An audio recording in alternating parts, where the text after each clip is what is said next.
Welcome to another in our series of questions asked in the Old Testament. Our question today comes from the book of Esther, chapter 4, verse 14. Who knows whether you have not come to the kingdom for such a time as this? To give our question context, we're going to be reading verses 1 through 17 of Esther, chapter 4.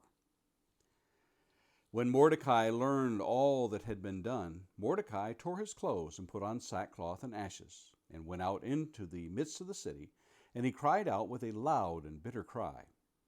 He went up to the entrance of the king's gate, for no one was allowed to enter the king's gate clothed in sackcloth.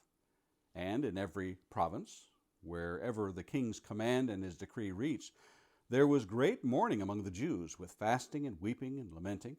And many of them lay in sackcloth and ashes. When Esther's young women and her eunuchs came and told her, the queen was deeply distressed. She sent garments to clothe Mordecai so that he might take off his sackcloth, but he would not accept them. Then Esther called for Hathach, one of the king's eunuchs who had been appointed to attend her, and ordered him to go to Mordecai to learn what this was and why it was.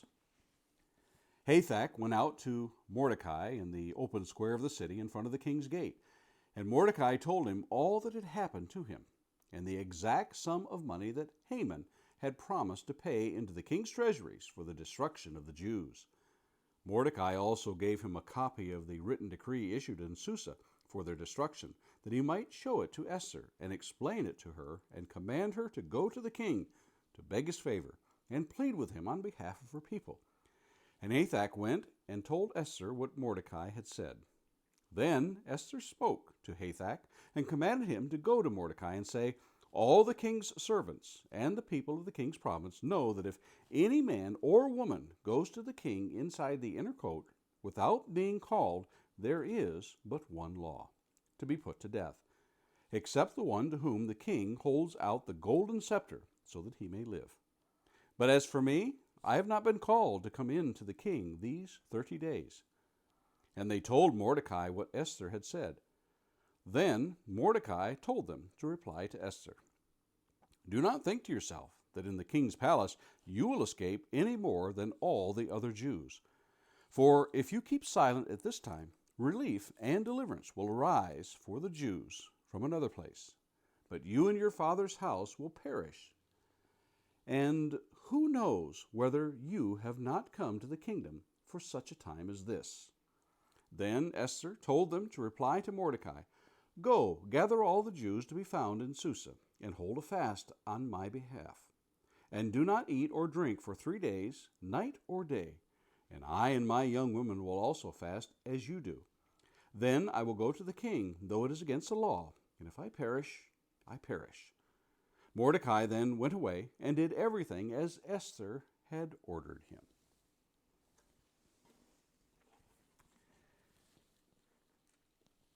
Our question for the day is, who knows whether you have not come to the kingdom for such a time as this? It is the question that Mordecai asks of Esther. I've spoken before of my wife and my own interest in putting together jigsaw puzzles and the frustration that comes when it seems you just can't find that one particular piece. I will often say, they must not have put this one piece in the box. It's nowhere to be found, only to find it later right in front of me. Recently, however, that last piece was in fact missing. It had been brushed off onto the floor, and when every piece was put in place, we looked on the floor, under the table, and voila, there it was. No matter that we'd found the other 999 pieces, it was incomplete without that last piece. That one piece in the puzzle, without that there, seemed like a gaping hole big enough to walk through. Such is life at times. It is the same with team sports when the star player is out and the team seems to be so much weaker. Or how about the symphony that is missing that musician that is key to the performance? Or a chorus without that one to sing the solo? Or a play without the lead actor? You get the point. we can perceive the hole that is left when that one person is absent. How about in the providence of God?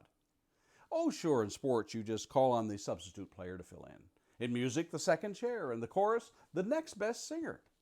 And in the stage performance, you will always have the understudy. But who knows whether you have been called to the kingdom for such a time as this? Mordecai seems to have a pretty good grasp of the situation here in the book of Esther.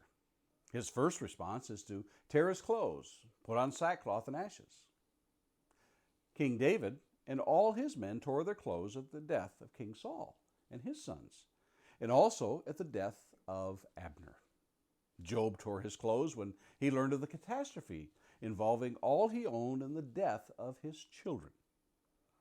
Ashes were also a sign of great distress.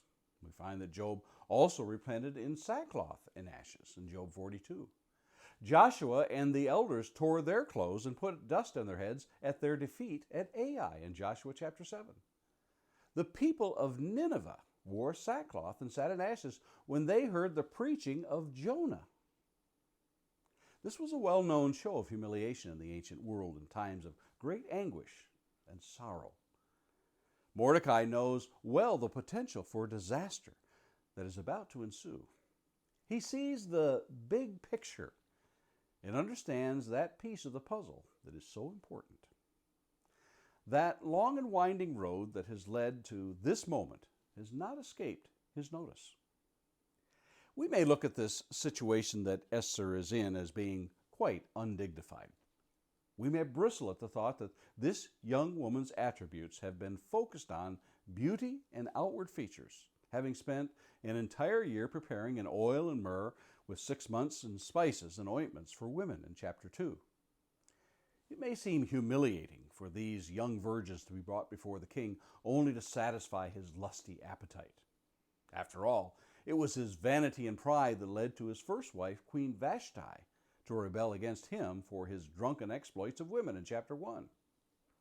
But like Job, we lack the omniscience of God to understand the complexity of the big picture.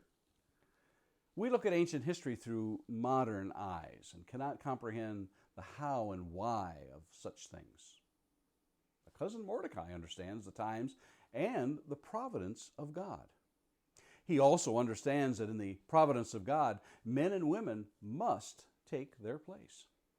He warns against the momentary temptation of Esther to consider her safe from the impending doom that looms on the horizon, and to reflect upon the remarkable journey which she now finds herself, and that this journey has the providence of God, though unnamed, but implied nonetheless. This journey has not been for her comfort and ease, but for a cause bigger than one can imagine. We can look back and see that the very lifeblood of humanity hangs in the balance at the feet of this young girl. For in the survival of the Jews is the rescue of the Redeemer, who will one day be born in a little town of obscurity, centuries into the future, without which the blood will not be shed to offer hope for mankind. And who knows what we have been called to do at such a time as this. And Lord willing, join us again tomorrow when we'll look at another question from the Old Testament.